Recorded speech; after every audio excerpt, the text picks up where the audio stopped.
Après l'agriculture, l'industrie est l'activité humaine la plus consommatrice en eau. Bienvenue sur la chaîne de Magie Solutions dédiée à l'eau et à l'assainissement. Toute activité industrielle, que ce soit en pétrochimie, en agroalimentaire, en automobile, etc., consomme énormément d'eau, à quelques exceptions près. Certaines zones qui connaissent un stress hydrique pensent déjà à recycler les eaux industrielles, mais c'est une tendance aujourd'hui qui commence à s'élargir sur toute la planète. Et cela pour deux raisons principales. La première est que l'eau est coûteuse. Donc si une industrie souhaite l'utiliser, on va dire que soit elle est sur un site isolé et dispose de sa propre source, donc il faut aller la pomper, la traiter pour pouvoir l'utiliser dans son industrie pour sa production, ou alors elle est alimentée en eau par un prestataire et donc paye l'eau au mètre cube près.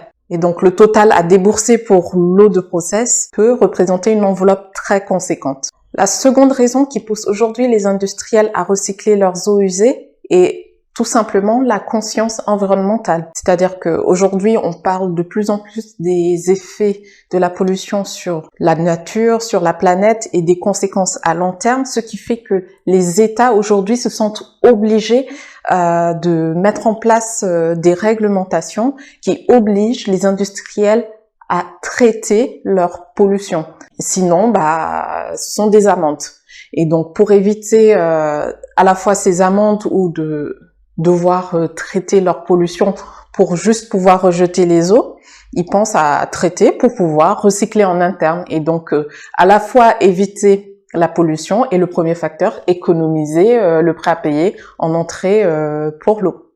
À part la réglementation sur les eaux industrielles qui est un peu light dans les pays en voie de développement, il n'y a pas vraiment de réglementation dédiée au recyclage des eaux industrielles. C'est-à-dire que contrairement aux eaux réutilisées pour l'agriculture, il n'y a pas une règle à respecter parce que on se doute bien que la qualité de l'eau à réutiliser va dépendre de l'activité industrielle en elle-même. Prenons le cas par exemple de l'industrie du textile où plusieurs matériaux sont lavés au fur et à mesure du process. Ce qui va compter, c'est de pouvoir éliminer des eaux usées.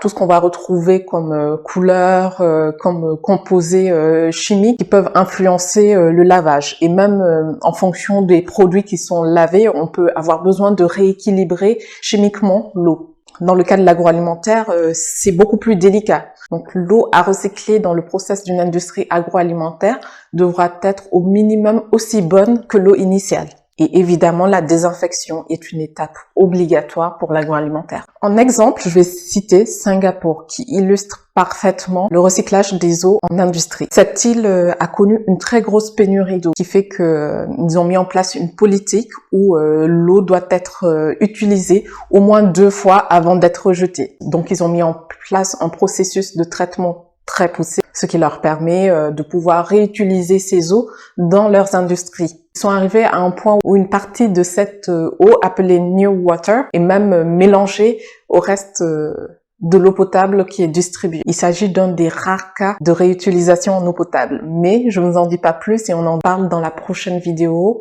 concernant la réutilisation pour l'eau de boisson. Pour ne manquer aucune autre vidéo, pensez à vous abonner à la chaîne et activer les notifications. À très bientôt dans de prochaines vidéos.